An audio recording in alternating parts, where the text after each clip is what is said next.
اسرائیل 48 گھنٹے میں سمود فلوٹیلا پر بڑا حملہ کر سکتا ہے۔ گریٹا تھنبرگ نے خبردار کر دیا، بحری قافلہ غزہ کی امداد کے لیے رواں دواں ہے۔ خطرات بڑھ گئے لیکن کارکنان پرعزم ہیں۔ حفاظت کے لیے اٹلی اور اسپین نے بحری جہاز بھیج دیے۔ عوام سے بھی اپیل کرتا ہوں، تاجر ہوں، دکاندار ہوں، صحافی ہوں، وکلا ہوں، طلبہ ہوں، کسان ہوں، مزدور ہوں، جو بھی ہوں، لکھ لیں، آواز اٹھائیں، قدم بڑھائیں، غزہ میں قتل عام کو رکوائیں، غزہ کو بچائیں۔ غزہ آخری سانسیں لے رہا ہے، غزہ آپ کی طرف دیکھ رہا ہے۔ اس لیے اٹھیے، آواز اٹھائیے اور قدم بڑھائیے اور غزہ کا ساتھ دیجیے۔ اس وقت 40 کے قریب چھوٹے شپس اور بحری جہاز جو کہ غزہ کے لیے ٹنوں کے حساب سے امدادی سامان، کھانا اور میڈیسن لے کر میڈیٹرین سی کے اندر غزہ سے صرف 1 یا 2 دن کے فاصلے پر موجود ہیں۔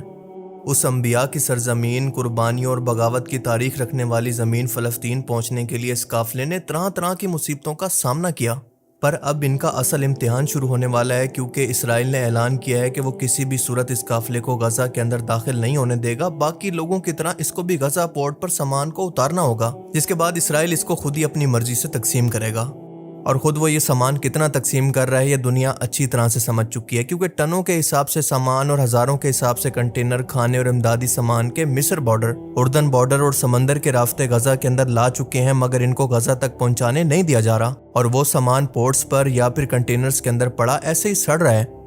رفح بارڈر یعنی مصر اور غزہ کا بارڈر مئی 2024 سے مسلسل بند ہے، اور سامان سے بھرے ٹرکوں کو اسرائیلی لوگ راستے کے اندر روک کر ان کو واپس بھیج رہے ہیں اور ان کا راستہ روکنے کی کوشش کر رہے ہیں، جبکہ دوسری طرف غزہ کے بچے بھوک سے تڑپ تڑپ کر اپنی جانیں دے رہے ہیں، پر ان لوگوں کو کوئی فرق نہیں پڑتا۔ اور اس سے ایک بات تو صاف ہے کہ یہ مین میڈ کرائسس ہے، کوئی قدرتی آفت نہیں ہے، بلکہ نسل کشی ہے جو کہ جان بوجھ کر اسرائیل خود سے کر رہا ہے۔ اور پچھلے 1 سال سے ایسا لگتا ہے کہ اسرائیل نے یہ پکا ارادہ کر لیا ہے کہ غزہ کے بچوں کو بھوک سے اور باقی لوگوں کو تڑپا تڑپا کر مارنا ہے۔ غزہ کے اسی معاشرے کو توڑنے کے لیے اور اسرائیل سمیت دنیا کو یہ پیغام دینے کے لیے کہ ہم یہ کسی صورت برداشت نہیں کریں گے، گلوبل سمود فلوٹیلا کے نام سے 40 سے 45 امدادی شپس کا قافلہ سمندر کے راستے غزہ کے لیے نکلا ہوا ہے، جو کہ اپنا 90% فاصلہ طے کر چکا ہے۔ اور اس قافلے کے اندر نہ صرف مسلم ملک بلکہ یورپ کے بھی کئی ملکوں کے شپس اور لوگ شامل ہیں، جن کے اندر activist, doctors, social workers, politician اور کچھ سیلیبریٹیز بھی سوار ہیں، اور یہ کل ملا کر 40 سے زیادہ ملک بنتے ہیں۔ یورپی ملکوں سے Spain, Italy, France, UK، Ireland, جبکہ مسلم ملکوں کے اندر پاکستان سے سینیٹر مشتاق حسین جو کہ قومی ہیرو ہیں، اور ایسے ہیرو صدیوں کے بعد پیدا ہوتے ہیں۔ انہوں نے نہ صرف اپنی زبان سے پارلیمنٹ کے اندر اور اپنے انٹرویو سے انٹرنیشنل میڈیا پر اور غزہ ریلی اور مظاہروں سے پوری دنیا کے اندر نہ صرف احتجاج ریکارڈ کروایا، بلکہ خود غزہ جا کر وہاں کے بھوکے بچوں اور لوگوں تک یہ امداد پہنچانے کی ہمت بھی کی ہے۔ اللہ تعالیٰ ان کی حفاظت فرمائے اور ان کو طرح طرح کی مشکلات اور مصیبتوں سے محفوظ رکھے۔ اور اب کمنٹ سیکشن کے اندر صرف وہی بندہ یہ لکھے کہ یہ پولیٹیکل سکورنگ اور شہرت کے لیے ایسا کر رہے ہیں جنہوں نے خود سینیٹر مشتاق سے بڑھ کر غزہ کے لوگوں کے لیے پریکٹیکلی کچھ کیا ہو، اور اگر وہ لوگ خود کچھ نہیں کر سکتے تو کم از کم اپنے ہیروز کی قدر کرنا تو سیکھو۔ جبکہ باقی مسلم ملک کے اندر یمن، قطر، مصر، سعودی عربیہ، Turkey, Iran, Indonesia, Malaysia, Oman, Libya, Bangladesh بھی شامل ہیں، لیکن ترکی اس مشن کی براہ راست مانیٹرنگ کے اندر شامل ہے، کیونکہ اس کے ڈرونز اس قافلے کی نگرانی کر رہے ہیں۔ I am Senator Mushtaq Ahmed Khan from Pakistan and I am a part of the global Samud flotilla. I come from Finland. Indonesia. Turkey. I'm from Italy. Dublin in Ireland. I am here in Tunisia, where volunteers are registering to join the global Samud flotilla. Global Thamud flotilla کے لوگ چاہتے ہیں کہ ان کو Gaza port پر land ہو کر یہ سامان خود سے وہاں پر تقسیم کرنے دیا جائے، لیکن اسرائیل نے صاف انکار کر دیا ہے، اور اسرائیل نے حسب عادت ایک بار پھر سے بدماشی کرتے ہوئے اس قافلے پر ڈرونز کی مدد سے حملہ بھی کیا ہے۔ اس قافلے کے لوگوں کے مطابق آدھی رات کے قریب اندھیرے کے اندر 1 درجن سے زیادہ ڈرونز نے ان شپس پر اچانک سے حملہ کیا، جس کے اندر 5 شپس بری طرح سے ڈیمیج ہوئی اور کئی لوگ زخمی بھی ہوئے، لیکن کسی بھی شخص کی موت کی اطلاعات نہیں ہیں۔ اب اسرائیل نے بڑی چلاکی کے ساتھ یہ سافٹ اٹیک جان بوجھ کر اسی لیے کیا تاکہ یہ لوگ خوفزدہ ہو کر خود واپس چلے جائیں، کیونکہ ڈائریکٹ اسرائیل ان پر حملہ کرتے ہوئے اس لیے ڈر رہا ہے کہ وہ پہلے ہی دنیا کے اندر اکیلا پڑتا جا رہا ہے، اور اگر یہ 40 ملک بھی اس کے خلاف ہو گئے، جن کے اندر یورپ کے بڑے بڑے ملک بھی شامل ہیں، تو پھر تو یہ واقعی دنیا میں اکیلا رہ جائے گا، اور اس سے برا اس کے لیے سفارتی طور پر کچھ بھی نہیں ہو سکتا۔ لہٰذا یہی وجہ ہے کہ ابھی تک اسرائیل طرح طرح سے ڈرونز حملے، موبائل اینڈ انٹرنیٹ سگنل جیم اور باقی طرح طرح کے چیپ طریقوں سے صرف ان کو ڈرا دھمکا رہا ہے، ورنہ آپ اچھی طرح سے جانتے ہیں کہ یہ 1 منٹ بھی نہ لگاتا کسی بھی امدادی قافلے کو اڑانے کے اندر،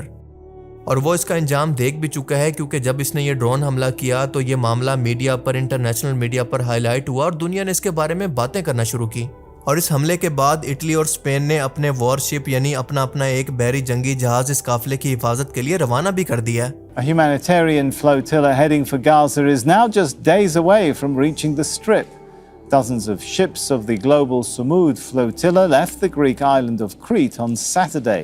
Spain and Italy have dispatched 2 naval vessels to provide assistance to the flotilla if necessary. اب یاد رہے کہ اس قافلے کے اندر موجود سب کے سب لوگ نہتے ہیں. ان کے پاس کوئی ہتھیار، کوئی سیلف ڈیفense کے لیے کچھ بھی نہیں ہے، کیونکہ یہ لوگ وہاں پر لڑنے نہیں جا رہے بلکہ امداد اور پیغام لے کر جا رہے ہیں کہ دنیا کے اندر جہاں پر بھی انسانیت پر ظلم ہوگا ہم ملک، رنگ، نسل سے ہٹ کر بس مظلوم کے ساتھ ہیں.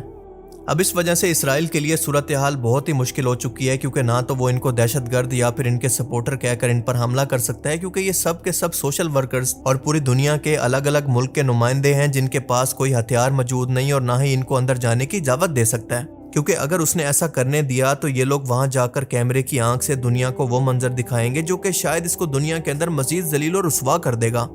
اور اگر وہ ان پر کوئی ایکشن لینے کی سوچتا ہے تو وہ پہلے سے اتنے جنگی مواز کھول کر ایران، یمن، لبنان، فلسطین، عراق، شام، قطر، سعودیہ کو اپنا دشمن بنا بیٹھا ہے. تو آگے اگر یورپی ملک بھی اس کا ساتھ چھوڑ دیتے ہیں تو امریکہ اور اس کے علاوہ کوئی نہیں ہوگا جو کہ اسرائیل کے لیے کبھی کچھ بول بھی سکے اور کسی بھی فورم پر اس کی سپورٹ کرے، چاہے وہ مالی طور پر ہو یا پھر سفارتی طور پر یا پھر کوئی بھی اخلاقی طور پر سپورٹ.